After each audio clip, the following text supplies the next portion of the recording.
ਅਸੀਂ ਸਮਝਦੇ ਹਾਂ ਵੀ 2002 ਦੇ ਵਿੱਚ ਜਦੋਂ ਗੁਜਰਾਤ ਦੇ ਵਿੱਚ ਹਜ਼ਾਰਾਂ ਮੁਸਲਮਾਨਾਂ ਦਾ ਕਤਲੇਆਮ ਇਹ ਬਿੱਲਾ ਰੰਗਾ ਦੀ ਜੋੜੀ ਨੇ ਕੀਤਾ। ਮੋਦੀ ਚੀਫ ਮਿਨਿਸਟਰ ਸੀ, ਅਮਿਤ ਸ਼ਾਹ ਜਿਹੜਾ ਅੱਜ ਹੋਮ ਮਿਨਿਸਟਰ ਉੱਥੇ ਵੀ ਹੋਮ ਮਿਨਿਸਟਰ ਸੀ। ਜਿਹੜੀ ਉਹਦੀ ਕਿਤਾਬ ਗੁਜਰਾਤ ਫਾਈਲਸ ਅੱਜ ਇੰਟਰਨੈਸ਼ਨਲ ਲੈਵਲ ਦੇ ਉੱਤੇ ਰੈਕਗਨਾਈਜ਼ਡ ਹੈ। ਰਾਣਾ ਅਯੂਬ ਨੂੰ ਇੰਟਰਨੈਸ਼ਨਲ ਅਵਾਰਡ ਮਿਲੇ ਨੇ ਜਰਨਲਿਜ਼ਮ ਦੇ। ਵੀ ਉਹਨੇ ਕਿਵੇਂ ਸਨੀਕ ਇਨ ਕੀਤਾ, ਮੋਦੀ ਤੱਕ ਕਿਵੇਂ ਪਹੁੰਚੀ, ਉਹ ਅਜੇ ਉੱਥੇ ਹੀ ਚੀਫ ਮਿਨਿਸਟਰ ਹੀ ਸੀ। ਉਹ ਅਮਿਤ ਸ਼ਾਹ ਤੱਕ ਕਿਵੇਂ ਪਹੁੰਚੀ। ਗੁਪਤ ਕੈਮਰੇ ਵੀ ਨੇ ਜਿਹਦੇ 'ਚ ਰਿਕਾਰਡਿੰਗ ਹੋ ਰਹੀ ਹੈ। ਕੁਛ ਥਾਵਾਂ ਜਿਵੇਂ ਸੈਕਟਰੀਏਟ 'ਚ ਵੜਦੇ ਆ ਜਿੱਥੇ ਕੈਮਰੇ ਲੱਗੇ ਹੋਏ ਨੇ ਜਾਂ ਬੀਪ ਹੈ ਜਾਂ ਦੂਜੇ, ਉਹ ਤੁਹਾਨੂੰ ਪੜ੍ਹਿਆ ਹੀ ਪਤਾ ਲੱਗਦਾ ਕਿ ਬਈ ਕਿਵੇਂ ਉਹਨੇ ਆਪਣੀ ਜ਼ਿੰਦਗੀ ਨੂੰ ਰਿਸਕ 'ਚ ਪਾਇਆ। ਰਾਣਾ ਅਯੂਬ ਇਸ ਵੇਲੇ ਵੀ ਹੁਣ ਉਹ ਵਾਸ਼ਿੰਗਟਨ ਪੋਸਟ ਦੀ ਰੈਗੂਲਰ ਕਾਲਮਨਿਸਟ ਹੈ।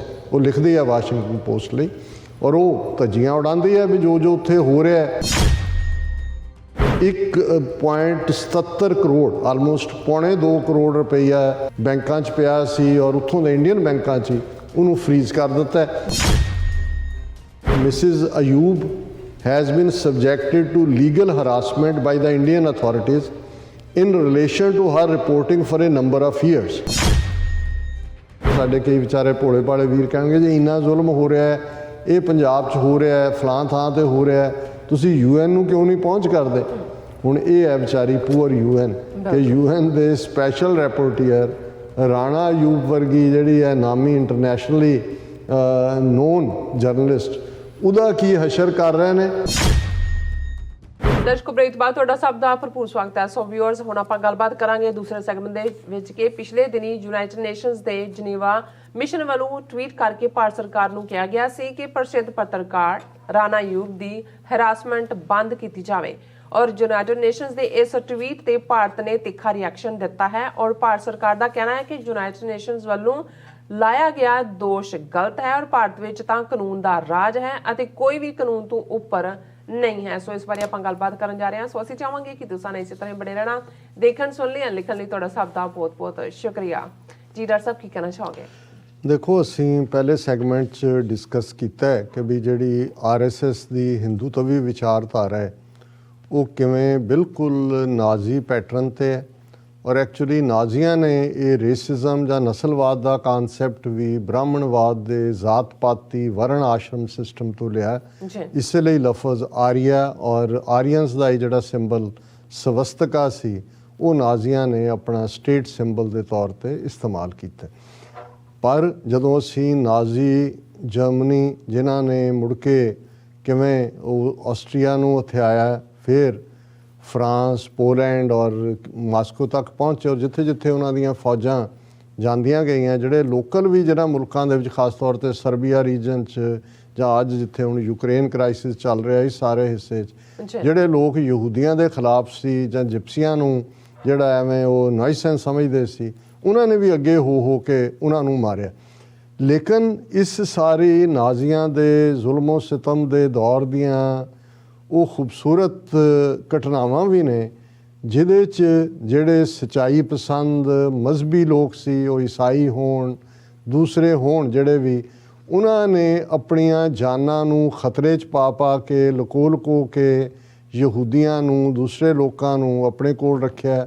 ਉਹਨਾਂ ਨੇ ਸੇਫਲੀ ਕਈਆਂ ਨੂੰ, ਜਿਵੇਂ ਅਸੀਂ ਦੇਖਦੇ ਹਾਂ ਕਿ ਮੋਰੋਕੋ ਤੋਂ ਜਿਹੜਾ ਇਸ ਸਾਰੇ ਹਿੱਸੇ ਨਾਲ ਜੁੜਿਆ ਹੋਇਆ ਕਈ ਪਾਰਟ ਹੈ, ਉੱਥੋਂ ਤੱਕ ਮਹਿਫੂਜ਼ ਅਮਰੀਕਾ 'ਚ ਪਹੁੰਚਾਉਣਾ ਹੋਰ ਪਾਸਿਓਂ। ਸੋ ਉਹ ਵੀ ਇੱਕ ਗਲੋਰੀਅਸ ਚੈਪਟਰ ਹੈ ਕਿਉਂਕਿ ਜਿਨ੍ਹਾਂ ਦੇ ਕੋਲ ਪਾਵਰ ਹੁੰਦੀ ਹੈ ਨੈਰੇਟਿਵ ਉਹਨਾਂ ਦਾ ਬਣ ਜਾਂਦਾ ਹੈ ਅਤੇ ਆਮ ਲੋਕਾਂ ਦੀ ਜਿਹੜੀ ਗੁੱਡਵਿਲ ਹੈ। ਔਰ ਅਸੀਂ ਈਵਨ 47 ਦੇ ਦੌਰ 'ਚ ਵੀ ਜਿਹੜਾ ਪਾਗਲਪਨ ਦਾ ਦੌਰ ਦੋਨੋਂ ਪੰਜਾਬਾਂ ਨੇ ਖਾਸ ਤੌਰ ਕੇ ਜਿਹੜਾ ਉਹ ਖੂਨਰੇਜ਼ੀ ਦਾ ਕੀਤਾ, ਉਹਦੇ 'ਚ ਵੀ ਇੱਕ ਪਾਸੇ ਗੁੰਡਿਆਂ ਔਰ ਦੂਸਰਿਆਂ ਦੇ ਜ਼ੁਲਮਾਂ ਦੀਆਂ ਕਹਾਣੀਆਂ ਨੇ, ਪਰ ਦੂਸਰੇ ਪਾਸੇ ਤੁਹਾਨੂੰ ਉਹ ਖੂਬਸੂਰਤ ਕਹਾਣੀਆਂ ਵੀ ਮਿਲਦੀਆਂ ਨੇ ਜਿਹਦੇ 'ਚ ਦੋਨੋਂ ਪਾਸੇ ਮੁਸਲਮਾਨਾਂ ਨੇ, ਸਿੱਖਾਂ ਹਿੰਦੂਆਂ ਨੇ ਆਪਣੀਆਂ ਜਾਨਾਂ ਖਤਰੇ 'ਚ ਪਾ ਕੇ ਵੀ ਜਿਹੜੀਆਂ ਦੂਸਰੀਆਂ ਦੀਆਂ ਬੱਚੀਆਂ ਨੂੰ ਸੇਵ ਕੀਤਾ, ਲੋਕਾਂ ਨੂੰ ਮਹਿਫੂਜ਼ ਰੱਖਿਆ। ਹੁਣ ਇਹ ਹੁੰਦੇ ਨੇ ਉਹ ਰੂਹਾਂ ਜਿਹੜੀਆਂ ਜ਼ੁਲਮ ਦੇ ਸਾਹਮਣੇ ਖਲੋਣ ਦੀ ਹਿੰਮਤ ਰੱਖਦੀਆਂ। ਔਰ ਅਸੀਂ ਸਮਝਦੇ ਹਾਂ ਵੀ 2002 ਦੇ ਵਿੱਚ ਜਦੋਂ ਗੁਜਰਾਤ ਦੇ ਵਿੱਚ ਹਜ਼ਾਰਾਂ ਮੁਸਲਮਾਨਾਂ ਦਾ ਕਤਲੇਆਮ ਇਹ ਬਿੱਲਾ ਰੰਗਾ ਦੀ ਜੋੜੀ ਨੇ ਕੀਤਾ। ਮੋਦੀ ਚੀਫ ਮਿਨਿਸਟਰ ਸੀ, ਅਮਿਤ ਸ਼ਾਹ ਜਿਹੜਾ ਅੱਜ ਹੋਮ ਮਿਨਿਸਟਰ, ਉੱਥੇ ਵੀ ਹੋਮ ਮਿਨਿਸਟਰ ਸੀ, ਕਿਵੇਂ ਇਹਨਾਂ ਨੇ ਉਹਦਾ ਕਵਰ ਅਪ ਕੀਤਾ। ਜਿਵੇਂ ਨਵੰਬਰ 84 'ਚ ਹਜ਼ਾਰਾਂ ਸਿੱਖਾਂ ਦੀ ਨਸਲਕੁਸ਼ੀ ਦਿੱਲੀ ਤੋਂ ਲੈ ਕੇ ਤ੍ਰਿਵੇਂਦਰਮ ਤੱਕ ਹੋਈ, ਪਰ ਤੁਸੀਂ ਦੇਖੋਗੇ ਕਿ 36-37 ਸਾਲ ਬਾਅਦ ਵੀ ਉਹਨੂੰ ਸਭ ਨੇ ਉਹਨੂੰ ਕਵਰ ਅਪ ਕੀਤਾ। ਕਿੰਨੀਆਂ ਰਿਪੋਰਟਸ ਆਈਆਂ, ਮਾਰਕ ਹੋਏ, SIT ਬਣ ਗਈ, ਫਲਾਣਾ ਹੋ ਗਿਆ। ਹੁਣ ਜੇ ਅਹਿਮਦਾਬਾਦ 'ਚ 2008 'ਚ ਬੰਬ ਧਮਾਕੇ ਹੁੰਦੇ ਨੇ, ਉਹਨਾਂ 'ਚ 50 ਜਾਂ 60 ਲੋਕ ਮਾਰੇ ਗਏ, ਜਿਹਦੀ ਅਸੀਂ ਹਮੇਸ਼ਾ ਕੰਡੈਮਨੇਸ਼ਨ ਕਰਦੇ ਹਾਂ। ਔਰ ਹੁਣ 12 ਸਾਲ ਦੇ ਵਿੱਚ 12 ਜਾਂ 13-14 ਸਾਲ ਦੇ ਵਿੱਚ 38 ਬੰਦਿਆਂ ਨੂੰ ਫਾਂਸੀ ਦੀ ਸਜ਼ਾ ਸੁਣਾਈ ਗਈ, ਜਿਹਨੂੰ ਮੋਦੀ ਕਹਿੰਦਾ ਜੀ ਮੈਂ ਉਹ ਮਿੱਟੀ ਚੁੱਕ ਕੇ ਕਸਮ ਖਾਧੀ ਸੀ ਔਰ ਦੇਖੋ ਮੈਂ ਸਜ਼ਾਵਾਂ। ਹੁਣ ਮਤਲਬ ਜੇ ਕੋਈ ਵੀ ਜਿਹੜਾ ਮਾਸੂਮ ਮਰਦਾ ਹੈ ਉਹਦਾ ਕੋਈ ਧਰਮ ਨਾਲ ਤਾਲੁਕ ਨਹੀਂ ਜੋੜਨਾ ਚਾਹੀਦਾ, ਪਰ ਤੁਸੀਂ ਇਹ ਤਾਂ ਦੇਖੋਗੇ ਕਿ ਅਹਿਮਦਾਬਾਦ 'ਚ ਮਰਨ ਵਾਲਿਆਂ ਦਾ ਖੂਨ ਤਾਂ ਕੋਈ ਡਿਫਰੈਂਟ ਨਹੀਂ ਸੀ 2002 'ਚ ਗੁਜਰਾਤ 'ਚ ਮਰਨ ਵਾਲਿਆਂ ਨਾਲੋਂ, ਜਾਂ ਨਵੰਬਰ 1984 ਜਿਹੜੇ ਸਿੱਖ ਦਿੱਲੀ ਔਰ ਭਾਰਤ ਭਰ ਦੀਆਂ ਗਲੀਆਂ ਸੜਕਾਂ 'ਚ ਮਾਰੇ ਗਏ। ਹੁਣ ਇਸ ਸਾਰੇ ਦੇ ਔਰ ਗੁਜਰਾਤ ਜੇ ਨਵੰਬਰ 84 ਨਾ ਹੁੰਦਾ, ਉਸ ਦਾ ਕਵਰ ਅਪ ਨਾ ਹੁੰਦਾ, ਤਾਂ 2002 'ਚ ਮੁਸਲਮਾਨਾਂ ਦੀ ਨਸਲਕੁਸ਼ੀ ਨਹੀਂ ਸੀ ਹੋਣੀ, ਕਿਉਂਕਿ ਉਹਨਾਂ ਨੂੰ ਲੱਗ ਗਿਆ ਪਤਾ ਕਿ ਵੀ ਦੇ ਕੈਨ ਗੈਟ ਅਵੇ ਵਿਦ ਇਟ। ਜਿਹੜੀਆਂ ਮਾਈਨੋਰਟੀਜ਼ ਨੇ ਇਹਨਾਂ ਦੇ ਤਾਂ ਖੂਨ ਦੀ ਕੋਈ ਕੀਮਤ ਹੀ ਨਹੀਂ ਹੈ। ਲੇਕਿਨ ਜਦੋਂ ਅਸੀਂ ਮੀਡੀਆ ਦੇ ਰੋਲ ਦੀ ਗੱਲ ਕਰਦੇ ਹਾਂ, ਇੱਕ ਜ਼ਮਾਨੇ 'ਚ ਤਹਿਲਕਾ ਆਪਣੇ ਨਾਂ ਨਾਲ ਹੀ ਉਹਨਾਂ ਨੇ ਇੱਕ ਸਟੇਜ 'ਤੇ ਤਾਂ ਜਸਟਿਸ ਕੀਤਾ, ਇੱਕ ਐਸਾ ਗਰੁੱਪ ਜਿਹੜਾ ਇਨਵੈਸਟੀਗੇਟਿਵ ਜਰਨਲਿਜ਼ਮ ਕਰਦਾ ਸੀ। ਇਨਵੈਸਟੀਗੇਟਿਵ ਜਰਨਲਿਜ਼ਮ ਦੇ ਥੱਲੇ ਉਦੋਂ ਉਹਨਾਂ ਨੇ ਕਿਵੇਂ ਉਸ ਵੇਲੇ ਦਾ BJP ਦਾ ਪ੍ਰਧਾਨ ਬੰਗਾਰੂ ਲਕਸ਼ਮਣ, ਡਿਫੈਂਸ ਮਿਨਿਸਟਰ ਜਾਰਜ ਫਰਨਾਂਡੇਜ਼, ਦੂਜੇ ਕਿੰਨਿਆਂ ਨੂੰ ਅਸਤੀਫੇ ਦੇਣੇ ਪਏ ਸੀ, ਕਿਉਂਕਿ ਉਹਨਾਂ ਨੇ ਸਟਿੰਗ ਆਪਰੇਸ਼ਨ ਕਰਕੇ ਦੱਸਿਆ ਕਿ ਕੋਈ ਜਿਹੜਾ ਅਮਰੀਕਨ ਡਾਲਰ, ਹੁਣ ਬੰਗਾਰੂ ਲਕਸ਼ਮਣ ਉਹਨੂੰ ਕੋਈ ਕੰਮ ਕਰਨ ਨੂੰ ਕਹਿ ਰਹੇ ਨੇ, ਉਹ ਕਹਿੰਦਾ ਨੋਟ ਨਹੀਂ, ਡਾਲਰ ਲਾਓ ਡਾਲਰ। ਉਹ ਹੁਣ ਉਹ ਵੀਡੀਓ ਬਣ ਰਹੀਆਂ ਸੀ, ਜਦੋਂ ਸਬੂਤ ਆਏ ਦੇ ਹੈਡ ਟੂ ਗੋ। ਮਤਲਬ ਹੁਣ ਤਹਿਲਕਾ ਨੇ ਇੱਕ ਸਟੇਜ ਦੇ ਉੱਤੇ ਸਮਝਿਆ ਕਿ ਵੀ ਇਹ ਜਿਹੜਾ 2002 ਦਾ ਕਵਰ ਅਪ ਹੈ, ਹਜ਼ਾਰਾਂ ਜਿਹੜੇ ਮੁਸਲਮਾਨ ਮਾਰੇ ਨੇ, ਇਸ ਦੀ ਇਨਵੈਸਟੀਗੇਟਿਵ ਢੰਗ ਨਾਲ, ਜਰਨਲਿਸਟਿਕ ਢੰਗ ਨਾਲ ਇਸ ਨੂੰ ਲੱਭਿਆ ਜਾਏ ਕਿ ਭਾਈ ਕੀ ਕੌਣ ਜਿਹੜਾ ਇਹਦੇ 'ਚ ਮੁਲਵਸ ਹੋ ਸਕਦਾ ਹੈ। ਔਰ ਤਹਿਲਕਾ ਨੇ ਰਾਣਾ ਅਯੂਬ, ਜਿਹੜੀ ਯੰਗ ਕਰੇਜੀਅਸ ਜਰਨਲਿਸਟ ਸੀ, ਉਹਨੂੰ ਇਹ ਆਪਰੇਸ਼ਨ ਦਿੱਤਾ। ਔਰ ਉਹਦੀ ਕਿਤਾਬ ਗੁਜਰਾਤ ਫਾਈਲਸ ਅੱਜ ਇੰਟਰਨੈਸ਼ਨਲ ਲੈਵਲ ਦੇ ਉੱਤੇ ਰੈਕਗਨਾਈਜ਼ਡ ਹੈ। ਰਾਣਾ ਅਯੂਬ ਨੂੰ ਇੰਟਰਨੈਸ਼ਨਲ ਅਵਾਰਡ ਮਿਲੇ ਨੇ ਜਰਨਲਿਜ਼ਮ ਦੇ। ਵੀ ਉਹਨੇ ਕਿਵੇਂ ਸਨੀਕ ਇਨ ਕੀਤਾ, ਮੋਦੀ ਤੱਕ ਕਿਵੇਂ ਪਹੁੰਚੀ, ਉਹ ਅਜੇ ਉੱਥੇ ਹੀ ਚੀਫ ਮਿਨਿਸਟਰ ਹੀ ਸੀ, ਉਹ ਅਮਿਤ ਸ਼ਾਹ ਤੱਕ ਕਿਵੇਂ ਪਹੁੰਚੀ, ਜਿਹੜਾ ਇਹਨਾਂ ਦਾ ਪੁਲਿਸ ਚੀਫ ਵਣਜਾਰਾ ਉਹਦੇ ਤੱਕ ਕਿਵੇਂ ਉਹਨੇ, ਕਿਉਂਕਿ ਉਹਦੇ ਕੋਲ ਗੁਪਤ ਕੈਮਰੇ ਵੀ ਨੇ ਜਿਹਦੇ 'ਚ ਰਿਕਾਰਡਿੰਗ ਹੋ ਰਹੀ ਹੈ। ਕੁਝ ਥਾਵਾਂ ਜਿਵੇਂ ਸੈਕਟਰੀਏਟ 'ਚ ਵੜਦੇ ਆ ਜਿੱਥੇ ਕੈਮਰੇ ਲੱਗੇ ਹੋਏ ਨੇ ਜਾਂ ਬੀਪ ਹੈ ਜਾਂ ਦੂਜੇ, ਉਹ ਤੁਹਾਨੂੰ ਪੜ੍ਹਿਆ ਹੀ ਪਤਾ ਲੱਗਦਾ ਕਿ ਬਈ ਕਿਵੇਂ ਉਹਨੇ ਆਪਣੀ ਜ਼ਿੰਦਗੀ ਨੂੰ ਰਿਸਕ 'ਚ ਪਾਇਆ। ਪਰ ਉਹ ਇੰਡੀਅਨ ਜਰਨਲਿਸਟ ਬਣ ਕੇ ਨਹੀਂ, ਉਹ ਇੱਕ ਅਮਰੀਕਨ ਸਟੂਡੈਂਟ ਜਿਹੜੀ ਰਿਸਰਚਰ ਹੈ ਉਹ ਕਰਕੇ ਉੱਥੇ ਕਿਸੇ ਦੇ ਘਰ ਰਹੀ, ਕਦੇ ਹੋਟਲ 'ਚ ਹੈ, ਕਦੇ ਸ਼ਿਫਟ।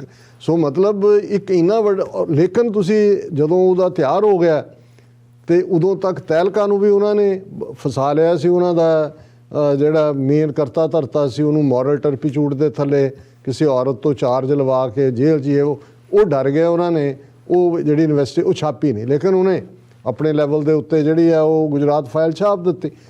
ਹੁਣ ਰਾਣਾ ਅਯੂਬ ਇਸ ਵੇਲੇ ਵੀ, ਹੁਣ ਉਹ ਵਾਸ਼ਿੰਗਟਨ ਪੋਸਟ ਦੀ ਰੈਗੂਲਰ ਕਾਲਮਨਿਸਟ ਹੈ, ਉਹ ਲਿਖਦੀ ਹੈ ਵਾਸ਼ਿੰਗਟਨ ਪੋਸਟ ਲਈ, ਔਰ ਉਹ ਧੱਜੀਆਂ ਉਡਾਉਂਦੀ ਹੈ ਵੀ ਜੋ ਉੱਥੇ ਹੋ ਰਿਹਾ ਹੈ, ਤੇ ਉਹਦੀ ਕ੍ਰੈਡੀਬਿਲਿਟੀ ਹੈ ਵੀ ਉਹਨੇ ਆਲਰੇਡੀ ਉਹ ਸਮਝਦੀ ਹੈ ਸਿਸਟਮ ਨੂੰ, ਬਹਾਦਰ ਆਵਾਜ਼ ਹੈ।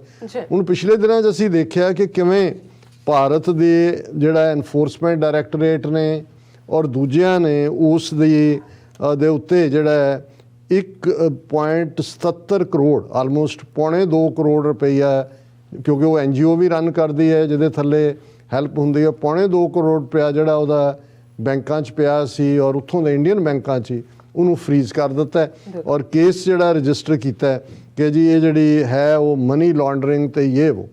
ਹੁਣ ਕਿਉਂਕਿ ਰਾਣਾ ਅਯੂਬ ਇੱਕ ਵੱਡੇ ਲੈਵਲ ਦੀ ਜਰਨਲਿਸਟ, ਇੰਟਰਨੈਸ਼ਨਲ ਨੋਨ ਹੈ ਇਹ, ਔਰ ਉਹਨੂੰ ਟਰੋਲ ਕੀਤਾ ਜਾਂਦਾ ਹੈ, ਹਰਾਸਮੈਂਟ ਕੀਤੀ ਜਾਂਦੀ ਹੈ, ਮਾਰਨ ਦੀਆਂ ਧਮਕੀਆਂ ਦਿੱਤੀਆਂ ਜਾਂਦੀਆਂ, ਔਰ ਇਸ ਦੇ ਚਲਦਿਆਂ ਯੂਨਾਈਟਿਡ ਨੇਸ਼ਨਸ ਨੇ ਇਸ ਦੇ ਉੱਤੇ ਖਾਸ ਤੌਰ 'ਤੇ ਜਿਹੜਾ ਉਹ ਇਸ ਦਾ ਨੋਟਿਸ ਲਿਆ। ਔਰ 2-3 ਦਿਨ ਪਹਿਲਾਂ ਉਹਨਾਂ ਦਾ ਜਿਹੜਾ ਇੰਡੀਪੈਂਡੈਂਟ ਫੈਕਟ ਫਾਈਂਡਿੰਗ ਔਰ ਮੋਨੀਟਰਿੰਗ ਮੈਕੈਨਿਜ਼ਮ ਦੀ ਹਿਊਮਨ ਰਾਈਟਸ ਕੌਂਸਲ ਹੈ, ਉਹਨਾਂ ਦੇ ਸਪੈਸ਼ਲ ਰਿਪੋਰਟਰ ਨੇ ਟਵੀਟ ਕੀਤਾ ਹੈ ਕਿ Mrs Ayyub has been subjected to legal harassment by the Indian authorities in relation to her reporting for a number of years.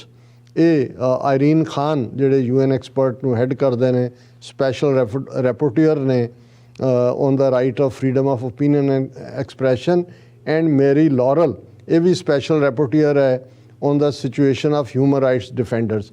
ਹੁਣ ਉਹਨਾਂ ਨੇ ਨਾਲ ਦੀ ਨਾਲ ਇਹ ਕਿਹਾ ਕਿ ਭਾਈ ਦੇਖੋ, the lack of condemnation and proper investigation by the government coupled with legal harassment it has itself inflicted on Mrs. Ayub has only served to falsely legitimize the own-like attacks and attackers and further endangered her safety, the official said in a statement in solidarity with the Indian journalists. उन्हें दोनों powerful शख्सियत मेरी lauryl और दूसरी बीबी iron Khan उन्होंने इस दे उत्ते कहा कि भाई यही नहीं कि केस रजिस्टर करके जुडिशल हरासमेंट कर रहे हैं, बल्कि क्योंकि गवर्नमेंट कोई एक्शन नहीं लै रही, ਜਿਹੜੇ लोग ट्रोल कर रहे हैं, डेथ थ्रैट्स दे रहे हैं, सो ये ਜਿਹੜਾ है वो वायलेट कर रहे हैं UN लॉ ਨੂੰ।